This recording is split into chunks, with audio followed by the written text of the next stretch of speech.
რას ფიქრობ მაგაზე, რომ შენმა გამოჩენამ ამ ამპლუაში ესეთი სიყვარული დაიმსახურა? იცი რა, ნუ პირველ რიგში ძალიან მიხარია ეს ყველაფერი, იმიტომ რომ ალბათ რაღაც რო აკეთებ, ტყილია, რომ არ გაინტერესებს შედეგი, ხო? აბსოლუტურად სხვა ყოფილა თურმე როცა შენ ხარ მასპინძელი, იმიტომ რომ აქ შენ კი არ ყვები, შენ უნდა სხვას აცალო. მე არ ზამთრად კარგად გამომდის ეს, იმიტომ რომ მე 6 თვე ვარ და შესაბამისად მიყვარს ლაპარაკი თვითონ და რაღაც დომინანტის როლში ყოფნა უფრო მსიამოვნებს. აქ, სხვაგან არა, აქ. კარგი, მაგას უფრო კარგად გაიგებს ცოტა ხანში მაყურებელი, მანამდე შენთან მაქვს რამდენიმე შეკითხვა. რომელ ასაკში დაბრუნდებოდი მხოლოდ ერთი დღით და რატო? დაბრუნდებოდი 98-ში.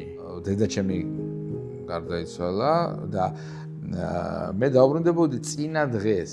არც არ შევცვლიდი, მე ვერც არ შევცვლიდი ჯერ ესეთი ახლა, იმიტომ რომ შემეცვალა, მაგრამ ცოტა უფრო დიდხანს დავრჩებოდი, იმიტომ რომ მე დედაჩემი ვფიქრობ, რომ ალბათ საუკეთესო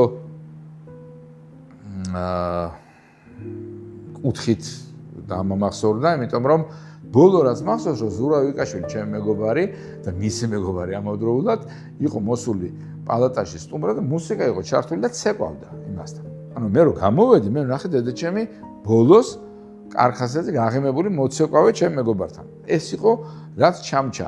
ამაზე უკეთეს მე ალბათ ვერც ვერ ვინატრებდი, მაგრამ თუ დაუბრუნდებოდი იმ დღეს, დაუბრუნდებოდი იმისთვის, რომ ცოტა მეტი ხანი, ცოტა გამეხანგრძლივებია დაუშვათ ეს